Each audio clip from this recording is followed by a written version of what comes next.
इसके बाद आपको जो कार्य करना है वो कार्य करना है अभिभावक माता पिता का डेटा भरे और प्रमाणित करे पे। इस पे आप क्लिक करेंगे तो आपको 4 बच्चों की डिटेल दिखेगी, विवरण दिखेगा, जिसमें आपका एसआर नंबर दिखेगा, जिससे आप अपने रजिस्टर से पहचान सकते हैं कि दिव्या है, उनका एसआर नंबर यही है, क्लास 5th है, डेट ऑफ बर्थ ये है, जेंडर उनका ये है। उसके बाद विवरण भरे का एक आपको आगे बटन दिख रहा होगा, विवरण भरे पे आप क्लिक करेंगे तो आपको उनकी पूरी डिटेल खुलेगी जो आपने प्रेरणा पोर्टल पे दर्ज कर रखी है कि दिव्या है, डेट ऑफ बर्थ है, जेंडर है, क्लास है। इसमें आपको उनका एड्रेस भरना है, जिससे कि विलेज और पोस्ट मिलाते हुए आपको एड्रेस इसमें फिल करना है, भरना है। उसके बाद अभी हम ये मान के चलते हैं कि जिस ब्लॉक में आपका विद्यालय है तो बच्चा भी उसी ब्लॉक का होगा, लेकिन अगर किसी कारणवश हो सकता है आपका विद्यालय इस ब्लॉक में पड़ता हो, बच्चा किसी और ब्लॉक का है, तो आप उसके एड्रेस में चेंज कर सकते हैं। आपको सारे ब्लॉक आप जिले के दिखेंगे। अगर आपको हो सकता है किसी कारणवश से जिला ही दूसरा हो उस बच्चे का, कि वो सहारनपुर में तो आप रह रहा है लेकिन हो सकता है किसी बगल जिले का हो, तो आप उसका जिला भी चेंज कर सकते हैं। आपको यहाँ पे सारे जिले भी दिखेंगे कि जो भी जितने जिले हैं हमारे उत्तर प्रदेश में, आपको सारे जिले भी यहाँ पे प्रदर्शित होंगे, तो आप उनका जिला भी चेंज कर सकते हैं।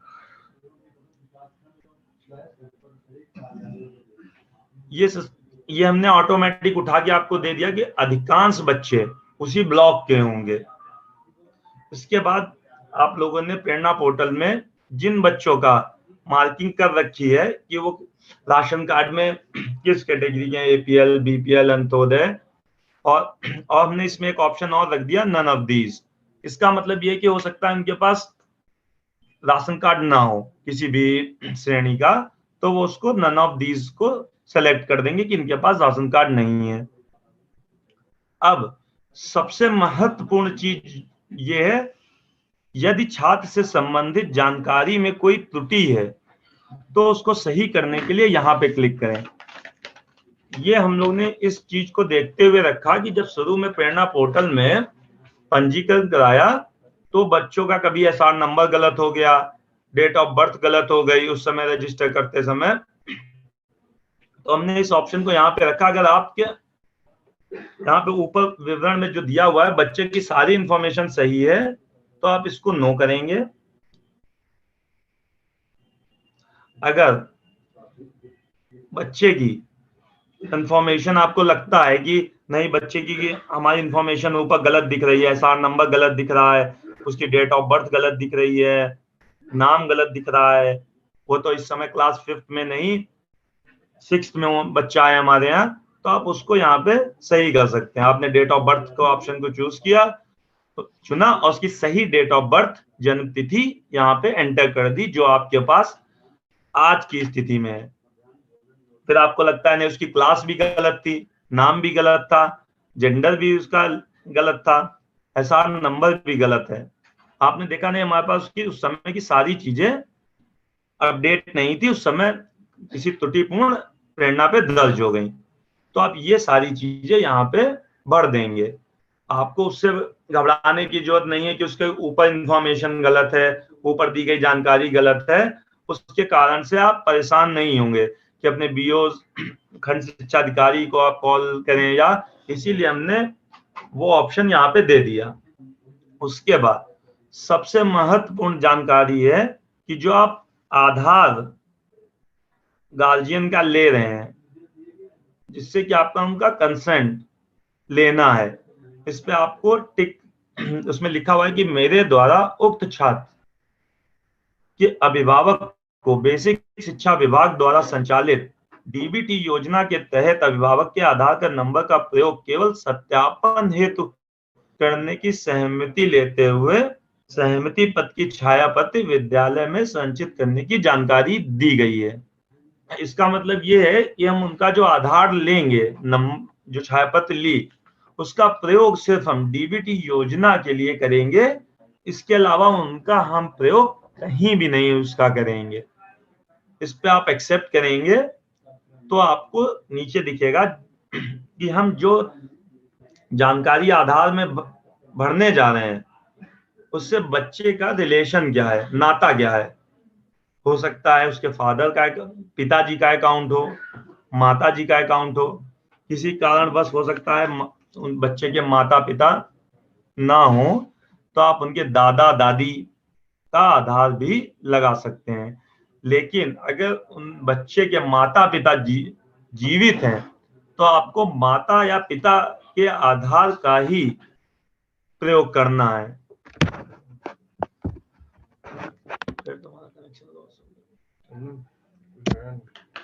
ठीक है, आपको उनके माता पिता का ही प्रयोग करना है।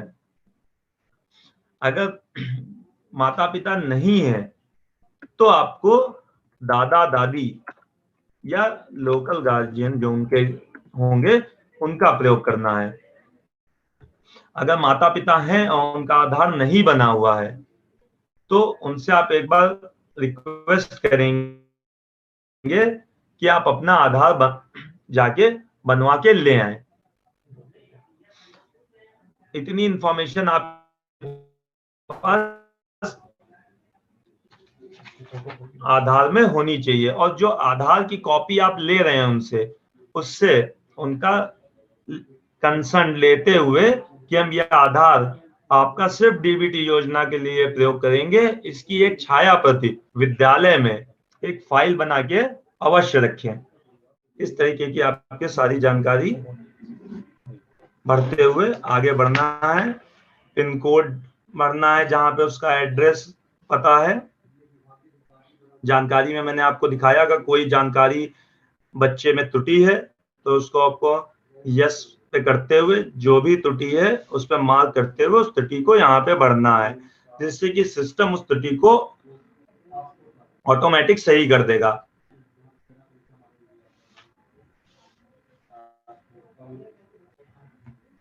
अब अगर आपके पास जो आपने छाया प्रति ली है, अगर आपके पास ओरिजिनल आधार की कॉपी लेके कोई अभिभावक आया है तो उसको आपको मैनुअल एंट्री करने की जरूरत नहीं होगी, तो आप उसको स्कैन भी कर सकते हैं।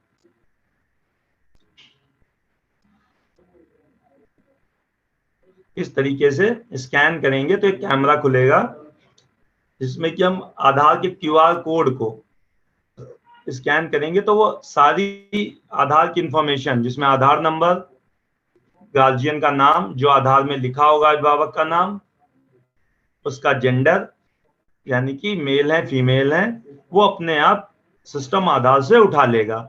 अगर आपके पास फोटोकॉपी है तो आपको मैनुअल एंट्री करके उसको दर्ज कर देना है। उसमें आधार नंबर लिखना है, नाम लिखना है। नाम में ध्यान देंगे ध्यान पूर्वक कि जो आधार कार्ड में लिखा है, जैसे अभी आप देख रहे होंगे मैंने गुरविंदर स्पेस सिंह, तो अगर आधार में भी गुरविंदर स्पेस देके सिंह लिखा है तो आपको गुरविंदर स्पेस सिंह देके ही लिखना है। अगर आपके आधार में सिंह नहीं लिखा है तो आपको सिंह नहीं लगाना है। हो सकता है जनरल वे में अपने नाम के आगे सिंह लगाते हो, लेकिन आधार में आपके नहीं है तो आपको आधार में नहीं लगाना है। जिस अवस्था में आपके आधार में नाम लिखा है उसी अवस्था में आपको यहाँ पे दर्ज करना है। उसके बाद आपको अपना मोबाइल नंबर जो कि सक्रिय हो, जिसपे कि हम सारी जानकारी आपको दे सकें कि आपके डीबीटी में आधार में क्या प्रोग्रेस है, आपका जब हमने फंड ट्रांसफर हुआ तो हम आपको सारी जानकारी इस नंबर पे दे सकें।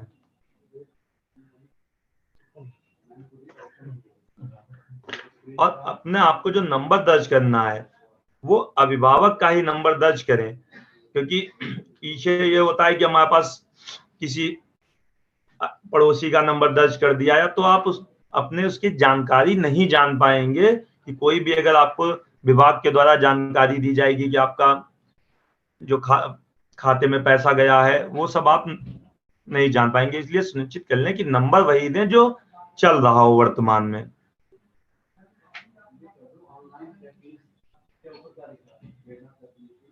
इसके बाद आप क्लिक हेयर टू वेरीफाई आधार पे बटन को क्लिक करेंगे, तब आपको ध्यान देना है कि सिस्टम में आपके इंटरनेट की सुविधा होनी चाहिए इस समय। क्यों? क्योंकि ये आधार के बात करता है कि जो आपने आधार नंबर नाम डाला है वो सही है या गलत है। गलत होगा तो आपको पुनः चांस, एक बार प्रयास का मौका देगा, फिर आप करेंगे तो फिर मौका देगा। लेकिन आपको ध्यान पूर्वक देख लेना है कि सही है। अगर सही है तो वो एक बार में ही आपका आधार वेरिफिकेशन कर देगा। जैसे मैंने क्लिक हियर टू वेरिफिकेशन किया, इसमें भी हम एक बार पूछते हैं कि आपने ये आधार नंबर डाला है, ये गार्जियन नेम है, ये जेंडर है, ये आपका मोबाइल नंबर है। अगर इसमें भी लगता है आपको नहीं, गलती से गलत हो गया है, तो आप इसको पुनः कैंसिल कर सकते हैं और यहाँ पे चेंज कर सकते हैं। लेकिन आपको लगता है नहीं सही है, तो आप प्रोसेस के उस पर क्लिक करेंगे। ये आपको तुरंत आपको वहीं पे बताएगा कि आपका सफलतापूर्वक प्रमाणित हो गया। आपका यहाँ पे आपका जो आपने आधार दिया था वो सफलतापूर्वक प्रमाणित हो चुका है। अब नीचे आपकी बैंक इंफॉर्मेशन है। बैंक इंफॉर्मेशन इसलिए है कि जो आप आधार दे रहे हैं तो आप वही खाता संख्या नीचे दें जिसमें आपका आधार लिंक हो, यानी कि आप आधार बैंक में दे आए हो। कि जब बीच में आपने बैंक गए, मैनेजर ने आपके या वहां पे जो भी कर्मचारी थे उन्होंने कहा कि आप अपना आधार यहाँ पे आके जमा कर दीजिए, तो आप उसी बैंक का खाता यहाँ पे दीजिए जिसमें उनका आधार लगा हो। ये एक बार सुनिश्चित कर लें। तो जैसा आप सभी ने देखा, हिमांशु ने 2-3 चीजें बड़ी इंपॉर्टेंट बताई कि आधार जो है गार्जियन का यूज होगा। गार्जियन मीन्स माता पिता अभिभावक, और उनका नाम जो है यथा शब्द अंग्रेजी में लिखना है। तो इसमें बोल सकते हैं आप जी, तो इसमें जहां तक मुझे जानकारी है, सभी विद्यालय स्तर पर शिक्षकों ने आधार गार्जियंस का उसकी छायाप्रति इकट्ठा की है, और कई जगह उन्होंने एक रजिस्टर बना करके उसमें नोट कर लिया है। तो जिसने छायाप्रति इकट्ठा कर ली है वो अच्छी पोजीशन में रहेंगे, क्योंकि वो देख पाएंगे कि आधार में अंग्रेजी में नाम किस तरह लिखा है। अब जैसे छोटा सा एग्जांपल है, किसी का नाम ओम प्रकाश है, तो अगर आपके पास छायाप्रति है तो आप देख पाएंगे कि ओम और प्रकाश के बीच में गैप है या एक ही में लिखा है। तब तो आप समझ जाएंगे कि हमें गैप देना है या नहीं देना है। लेकिन अगर आपने उनका आधार का छायाप्रति नहीं लिया है और आपने रजिस्टर में लिख लिया ओम प्रकाश, तो आप नहीं समझ पाएंगे कि ओम और प्रकाश के बीच में गैप था या नहीं था आधार में। ये बहुत ही माइन्यूट चीज और ध्यान देने वाली चीज है कि आप आधार में जैसा नाम अंग्रेजी में लिखा है वैसा ही वर्बैटिम यानी यथाशब्द लिखना है। सबसे इंपॉर्टेंट इस प्रक्रिया का चरण ये है, तो इस पे विशेष ध्यान देना है। और दूसरा, जैसे हम लोग ये प्रक्रिया की बात कर रहे हैं, तो कई बार ये बात उठाई गई कि मान लीजिए एसआर रजिस्टर में अभिभावक का नाम कुछ और है, मान लीजिए एसआर रजिस्टर में नाम राम प्रसाद है और आधार में नाम उसका राम प्रसाद की बजाय कुछ अलग नाम है, मान लीजिए रामदीन नाम लिखा हुआ है, तो आप किसको सही मानेंगे? तो इसमें कई स्तर पे क्लेरिफिकेशन दिया गया, और इस फोरम पे भी मैं बताना चाहूंगा कि आपको आधार का नाम सही मानना है। अगर गार्जियन कहता है कि नहीं मेरा आधार में नाम गलत लिखा हुआ है, मेरा एसआर में नाम सही है, एसआर रजिस्टर में, तो उसको आप कहेंगे कि आप अपना आधार में अपना नाम संशोधन करा के फिर आए।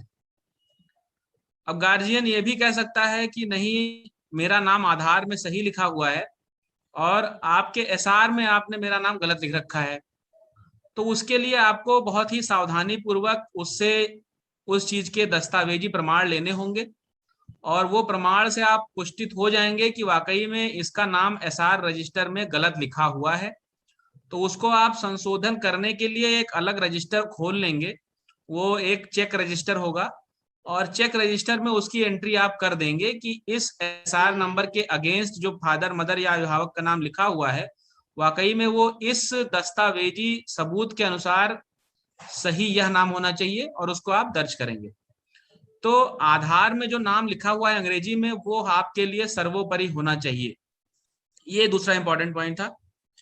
तीसरी बात करें अगर, तो आप समझ लीजिए सारी प्रक्रिया ओटीपी बेस्ड है। मतलब आपके द्वारा कोई भी काम अगर किया जा रहा है तो वो निगरानी में है। आपके मोबाइल से कोई भी काम किया जा रहा है, उसका आईपी एड्रेस, उसका लोकेशन, वो पूरी तरह जो है जानकारी में रहेगा। इसीलिए कोई भी काम ऐसा ना करें जो नीतिगत ना हो और जो एज पर आदेश निर्देश हैं उनसे मेल ना खाता हो। कोई भी ऐसा मैल प्रैक्टिस, कदाचार इसमें आप ना करें, क्योंकि सारी चीजें वो बैकएंड में सब कुछ दिख रहा है, सब कुछ पता चल रहा है कि किसके द्वारा क्या क्या स्टेप्स किए जा रहे हैं, तो कोई चीज छुपी नहीं रहेगी। इसीलिए सब कुछ पारदर्शी पूर्वक करिए, जो सही है वो करिए। बच्चा अगर आपके यहाँ नहीं है, कहीं अलग प्राइवेट विद्यालय में पढ़ रहा है, तो उसको आप सुनिश्चित करा लेंगे कि वाकई में वो कहाँ पढ़ रहा है। मान लीजिए कोई बच्चा एग्जिस्ट ही नहीं करता है, नाम लिखा हुआ है आपने, तो उसको आप लाभ कतई ना दें, अन्यथा आने वाले समय में जो है ये मुसीबत होगी।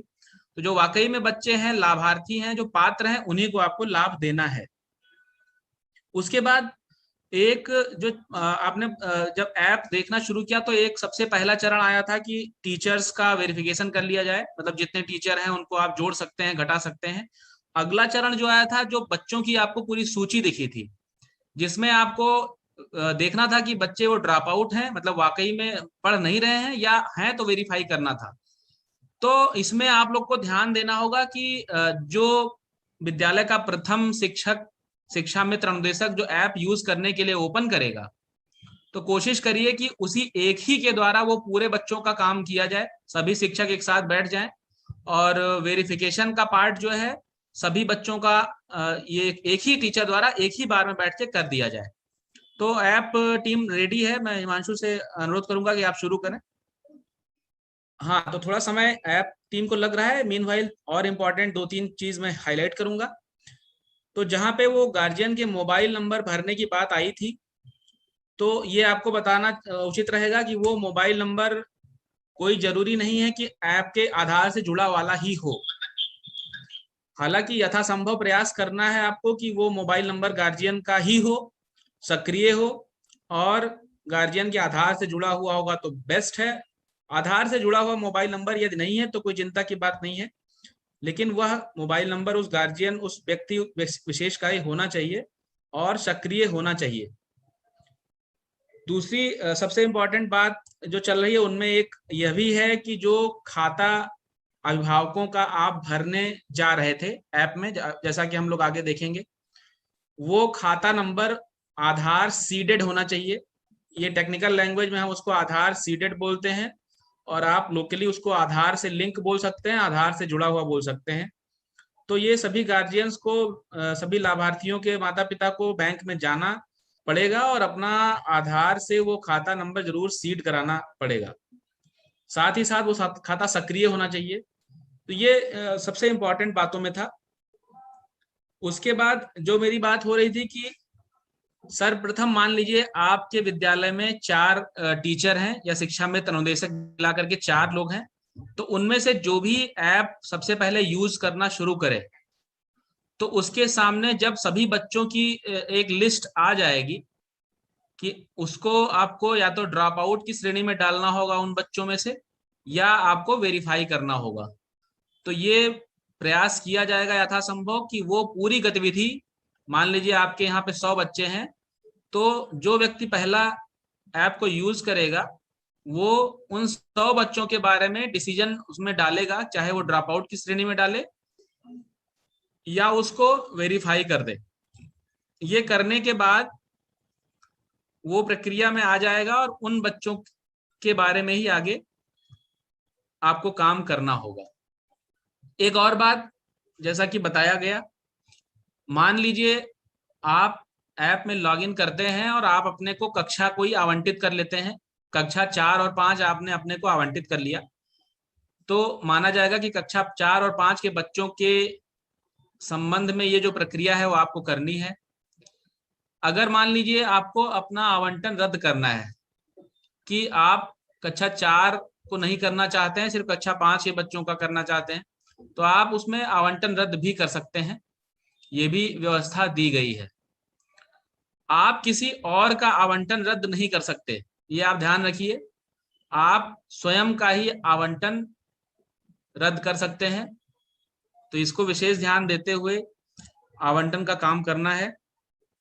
कक्षाओं के आवंटन में विद्यालय के जो प्रधानाध्यापक हैं और प्रभारी प्रधानाध्यापक हैं उनकी भूमिका रहेगी। तो सभी लोग ये अनुरोध रहेगा शिक्षकों से कि अपने विद्यालय स्तर पर सभी एक साथ बैठ जाएं और निर्धारित कर लें कि किस कक्षा का जो है कार्य कौन करेगा। वो बहुत निर्धारित करने के बाद ऐप में आप जो है कक्षा को आवंटन करने का कार्य करेंगे, ताकि कोई मतभेद ना रहे, कोई आपको कंफ्यूजन विद्यालय स्तर पे ना रहे। तो उम्मीद की जाती है कि ये ऐप आज अभी दोपहर के बाद जब लाइव होगा तो सभी हमारे शिक्षक परिवार जो है, पूरा शिक्षा मित्र अनुदेशक सब मिला करके जो हमारा 5-5.5 लाख का एक परिवार है, वो सभी लोग ऐप डाउनलोड करेंगे। जितने ज्यादा लोग ऐप डाउनलोड करके उसमें काम करेंगे उतना काम का बोझ एक व्यक्ति पे कम हो जाएगा, और काम जो कि तात्कालिक इसकी आवश्यकता है कि बहुत कम समय में करना है, तो वो लक्ष्य पूरा करने की दिशा में फिर तभी हम और अच्छे से अग्रसर होंगे। तो ऐप में हम लोग बैंक डिटेल भरने की स्थिति में थे, उसमें हम लोग कंटिन्यू करेंगे। फिर और इम्पोर्टेंट चीजें होंगी तो समय समय पर मैं फिर आपको बताता रहूंगा। जैसा कि आपने लास्ट स्क्रीन शेयरिंग तक देखा था कि हमने आईएफएससी कोड भरा था, तो उस आईएफएससी कोड वाले प्रोसीजर में आपको सिर्फ बैंक अकाउंट का, जो कि अभिभावक की बैंक खाता पासबुक में आईएफएससी कोड मेंशन्ड होता है, उसी को देखते हुए वहां पर जब भरेंगे तो बैंक की शाखा का नाम और बैंक का पता दोनों ही वो अपने आप उठा लेता है। उसके बाद जिस भी बैंक का आप अकाउंट नंबर भर रहे हैं, यहाँ से वो ऑलरेडी उसमें दिया गया है। जैसे कि अगर आप इलाहाबाद बैंक का भर रहे हैं तो 11 डिजिट का अकाउंट नंबर होता है, तो वो उसमें अपने आप वो सिर्फ 11 ही डिजिट लेता है। तो बहुत ही ध्यानपूर्वक जो भी अभिभावक के बैंक खाता पासबुक में आपको अकाउंट नंबर दिख रहा है उसको भरे। अकाउंट नंबर आपसे 2 बार पूछा जाता है, ध्यान रहे कि दोनों बार आप सही अकाउंट नंबर भरेंगे तभी वो मैच करेगा। उसके बाद आपको सेव एंड अपडेट का बटन जो होता है उसको दबा के उसको फॉर्म को सेव कर देना है। आप जब फॉर्म को सेव कर देंगे तो आप वापस से इसी स्क्रीन पे पहुंच जाएंगे, जो कि अभी आपको दिखाई दे रही है। आपको आप ये ऊपर जो अभिभावक माता पिता का डेटा भरे और प्रमाणित करे का ऑप्शन दिख रहा है, इस पे आप जब चेक करेंगे तो देखिए जिस बच्चे का अभी हमने सारा विवरण भरा है, जिसके अभिभावक का हमने आधार कार्ड का सत्यापन किया था, उनके बैंक अकाउंट का अभी इंफॉर्मेशन ली थी, उसके आगे आप विवरण भरे की जगह प्रमाणित करे आ रहा है लिखकर। जब आप प्रमाणित करे पे क्लिक करेंगे तो आप प्रमाणित करे पे जब क्लिक करेंगे तो ये आप उसको फाइनली बीओ के लेवल पे आप उसको भेज रहे हैं। जैसे मैं यहाँ पर प्रमाणित करे पे क्लिक करूंगा तो देखिए जो इन्फॉर्मेशन आ रही थी उस छात्र की वो यहाँ दिखने लगेगी। आपको प्रोसीड के बटन पे क्लिक करना होगा। जैसे ही आप प्रोसीड के बटन पे क्लिक करेंगे आप देख सकते हैं कि यहाँ पे प्रमाणित छात्र मतलब जितने बच्चों का शिक्षक द्वारा प्रमाणीकरण हो जाएगा उनका काउंट यहाँ पे आ जाएगा। अब यहाँ पे देखिए ऊपर 3 बच्चों का काउंट हमारे पास हो गया है 4 की जगह पे, और 1 काउंट प्रमाणित छात्रों में आ जाएगा। तो जैसे जैसे आप अपने नामांकित छात्रों का प्रमाणीकरण करते जाएंगे वो छात्र आपके प्रमाणित छात्रों में दिखने लगेंगे। मैं जैसे प्रमाणित छात्र का अभी आपको रिपोर्ट खोल के दिखाऊंगा तो देखिए इसमें आपको प्रमाणित छात्र में जो जिस बच्चे का हमने अभी आधार गार्जियन का आधार का सत्यापन किया था वो यहाँ पे दिखने लगेगा। जब ये डेटा आपका सिंक हो जाएगा तब ये आपको यहाँ बीओ में भेजे गए प्रमाणित छात्रों में दिखने लगेगा। ये डेटा हर 1 घंटे में सिंक होता है। आपको अपने द्वारा किए गए सारे ही सत्यापन प्रमाणित छात्र में दिखने रहेंगे। 1 घंटे बाद आपको यहाँ पे सारे बच्चे जिन तक आपने प्रमाणीकरण कर दिया वो यहाँ पे दिखने लगेंगे। आपको जैसे इन्फॉर्मेशन उनकी प्रिंट करनी है जिनका आपने प्रमाणीकरण कर लिया है तो आप यहाँ इस बच्चे के आगे दिए गए एरो पे क्लिक करेंगे। इसमें उसकी सारी इंफॉर्मेशन जो आपने भरी थी पूरा फॉर्म एज इट इज आपको यहाँ पे दिखने लगेगा, जिसमें आपने जो उसका पिन कोड भरा था, क्लास भरी थी, गार्जियन नेम भरा था, गार्जियन का मोबाइल नंबर, उसका अकाउंट नंबर, उसका ब्रांच नेम, सब कुछ यहाँ पे आपको यहाँ पे प्रोवाइड करता है। इसको आप प्रिंट कर सकते हैं यहाँ पे या पीडीएफ भी बना सकते हैं। इसको आप आगे व्हाट्सएप पे भी फॉरवर्ड करा जा सकता है। इसके अलावा इस डैशबोर्ड में आपको 2-3 रिपोर्ट्स और दिखाई देती हैं। हो सकता है कि जैसे कि किसी अभिभावक का आधार कार्ड सत्यापन आप करने का ट्राई कर रहे हैं पर 3-4 अटेम्प्ट के बाद भी उस अभिभावक का आधार सत्यापन नहीं हो पा रहा है, तो वो सारे ही बच्चे यहाँ पे आपको दिख रहा होगा अप्रमाणित छात्र हैं, वो सारे बच्चे यहाँ अप्रमाणित छात्रों में दिखाई देने लगेंगे। इनका आपको ऑप्शन बाद में दिया जाएगा, जिसको आप इनमें पुनः आप इनका सत्यापन कर सकते हैं। इसके बाद आप नीचे की तरफ देखेंगे तो सबसे पहले रिपोर्ट जो है बीईओ को भेजे गए प्रमाणित छात्र, जितने भी छात्र शिक्षक द्वारा यहाँ पे प्रमाणित किए गए हैं वो सारे ही बीईओ को फॉरवर्ड ऑटोमेटिकली हो जाएंगे। जैसे आपका डेटा सिंक होगा ऐप से, ये बीईओ में प्रदर्शित होने लगेंगे। हो सकता है किसी बच्चे का जब बीईओ सत्यापन कर रहे हो तो हो सकता है उन्हें कोई त्रुटि लगे, जिसकी वजह से वो उनका रिकॉर्ड वापस भी भेज सकते हैं। हो सकता है एक बच्चा जो आपके ब्लॉक में या आपके विद्यालय में नामांकित हो, वो किसी और विद्यालय में भी नामांकित हो सकता है। तो अगर बीईओ को ऐसा लगता है कि वो छात्र दो जगह इस एक ही छात्र दो जगह नामांकित है, तो वो छात्र का रिकॉर्ड टीचर को वापस भी भेज सकते हैं। इसके बाद सबसे नीचे आपको पीएफएमएस द्वारा वापस भेजे गए कुछ छात्र जैसे कुछ रिकॉर्ड्स वापस भेजे जाएंगे। हो सकता है किसी अभिभावक का जो खाता है वो आधार से सीडेड नहीं होगा, तो जब हम बीएसए द्वारा आपका बच्चे का जो खाता की संख्या है वो डाली जाएगी पीएफएमएस पोर्टल पे, तो वो प्रदर्शित कर देता है कि ये खाता आधार से सीडेड है कि नहीं है। जितने भी खाते जो कि आधार से सीडेड नहीं होंगे वो आपको इस रिपोर्ट के अंदर दिखने लगेंगे। इस रिपोर्ट में आपको उन सभी अभिभावकों को बुला के ये कहना है कि आप अपने बैंक खाते को आधार से लिंक करवा दें और उसको वापस से लेकर आएंगे, तब आप उसका दोबारा से सत्यापन करेंगे। ये आखिरी में आपको ये इसमें देखिए इस तरह से 3 रिपोर्टें आपको यहाँ पे प्रदर्शित होंगी। इसमें आपके जिनके भी बैंक अकाउंट खाते सीडेड नहीं है उनका इंफॉर्मेशन यहाँ पे सबसे ऊपर अनसीडेड आधार बैंक खाता में आपको दिखाई देंगी। नीचे जितनों को सफल भुगतान हो जाएगा उनके रिपोर्ट यहाँ पे आएगी। हो सकता है कोई बैंक अकाउंट बहुत टाइम से यूज ना हुआ हो तो वो डॉर्मेंट हो जाता है, जिस वजह से उसमें पैसा ट्रांसफर नहीं हो पाता है, तो उनकी भी इंफॉर्मेशन आपको यहाँ विफल भुगतान में मिल जाएगी। सबसे लास्ट में आपको यहाँ पे सर्वर पे भेजे गए रिपोर्ट्स का इंफॉर्मेशन मिलती है। हो सकता है कभी कभी आप ऐसे नेटवर्क जोन में हो जहाँ पे इंटरनेट आपको नहीं मिल रहा हो, आपको इसके अंदर जाना है। यहाँ पे आपको 2 ऑप्शन दिखाई देते हैं, सर्वर पे नहीं भेजे गए रिपोर्ट्स और सर्वर पे भेजे गए रिपोर्ट्स। क्योंकि हमारी तरफ से अभी ये इंफॉर्मेशन सर्वर में भेज दी गई है, इसलिए सर्वर पे भेजे गए रिपोर्ट्स में दिखाई दे रही है। हो सकता है कि आप जहाँ पे जिस विद्यालय में काम कर रहे हो वहाँ पे इंटरनेट की कनेक्टिविटी अच्छी ना हो, तो वो आपको यहाँ पे सर्वर पे नहीं भेजे गए रिपोर्ट्स में दिखाई देता रहेगा। आप जैसे ही किसी नेटवर्क जोन में आते हैं, आपको इंटरनेट मिलता है, आप यहाँ पे जाके उन सभी इंफॉर्मेशन के ऊपर सिंक करने का ऑप्शन दिया गया है, क्लिक हियर टू सिंक लिखा होता है वहां पे। तो आप जैसे ही उस पर क्लिक करेंगे तो वो डेटा ऑटोमेटिकली सर्वर पे चला जाता है। ये पूरी प्रक्रिया जो है आपको ये यहाँ तक आपको पूरा एक शिक्षक द्वारा की जानी है। जितने भी बच्चे आपको बीईओ द्वारा वापस भेजे जाएंगे उनका पुनः प्रमाणीकरण अभिभावक का आधार सत्यापन करना होगा। जितने भी आपके अभिभावकों के रिकॉर्ड्स पीएफएमएस से लौट के आएंगे जिसमें आधार सीडिंग नहीं होगी, उतने अभिभावकों को आपको बुला के उनको ये इन्फॉर्मेशन देनी होगी कि आपका बैंक खाता आधार से लिंक्ड नहीं है। इसको जाके जो आपकी नजदीकी शाखा है उस बैंक की, वहां जाके इसको लिंक करवा लें और वापस आके आपको वो इन्फॉर्मेशन और अपना आधार और बैंक खाते की पासबुक देके उसका सत्यापन करवा लें। डीबीटी ऐप में फिलहाल इतना ही जरूरी है जो बहुत ही ध्यानपूर्वक किया जाना है। इसके आगे की कुछ छोटी छोटी